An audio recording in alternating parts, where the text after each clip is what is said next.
তো আজকে একটা ক্লাস টেস্ট হবে, সেটা হবে কিসের উপরে? প্রেপোজিশনের উপরে। তো আমরা এই বোর্ডে আমাদের কতগুলো বাক্য দেওয়া আছে, কোশ্চেন দেওয়া আছে।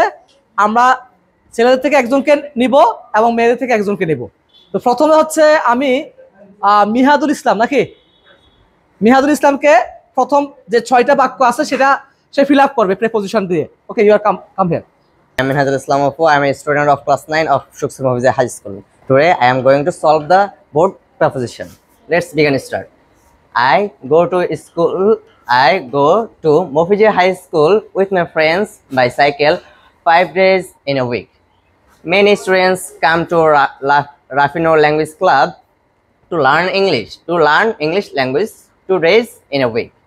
Teachers always stand around the learners. No, teachers always stand with the learners to guide them. Learners practice English conversation in the classroom. The club is famous for its excellent spoken English program. Learners sit around the table to group decision.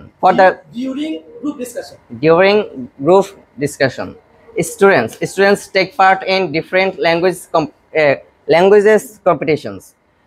Rafino Language Club work to improving English skill in the community. Rafino Language Club works for improving English skill in the community.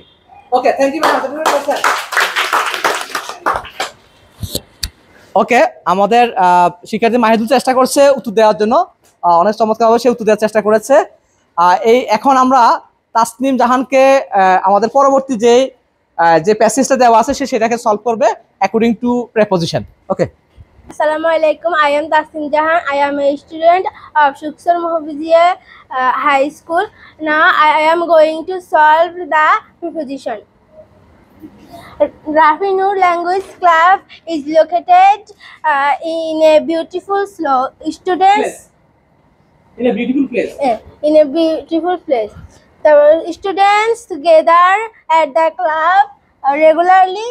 They write English sentences on their notebooks and practice conversations with their friends. The teachers explain grammar rules to the learners and prepare them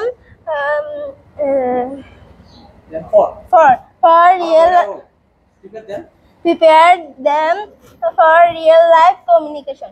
Thank you very much. Thank you. আমরা মূলত হচ্ছে আমি আবার বলি practice makes a man perfect.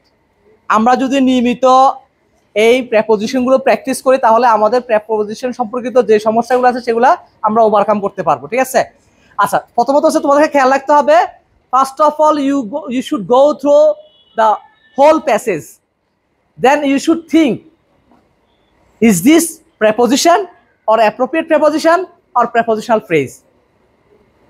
Which type of preposition will I have to use? তোমাদেরকে এই জিনিসটা একটু চিন্তা করতে হবে যে আমরা যে প্রেপোজিশনটা ব্যবহার করব কোনটা ব্যবহার করব, কি সিঙ্গেল প্রেপোজিশন না অ্যাপ্রোপ্রিয়েট প্রেপোজিশন না প্রেপোজিশনাল ফ্রেজ। যেটা বুঝছো কিনা? তাহলে সিঙ্গেল প্রেপোজিশন মানে একটা মানে যেটা অ্যাজ এ ভোকাবুলারি হিসাবে, আর অ্যাপ্রোপ্রিয়েট প্রেপোজিশন মানে যেটা ওয়ার্ডের সাথে বসে, ওয়ার্ডের পরে বসে, আর প্রেপোজিশনাল ফ্রেজ বসে কি ওয়ার্ডের আগে, কোনো একটা ফ্রেজের আগে, এটাকে বলা হয় প্রেপোজিশনাল ফ্রেজ। সবাই ক্লিয়ার? তো আজকে হচ্ছে এতটুকু হচ্ছে আমাদের আজকের ক্লাসটি। ধন্যবাদ সবাইকে।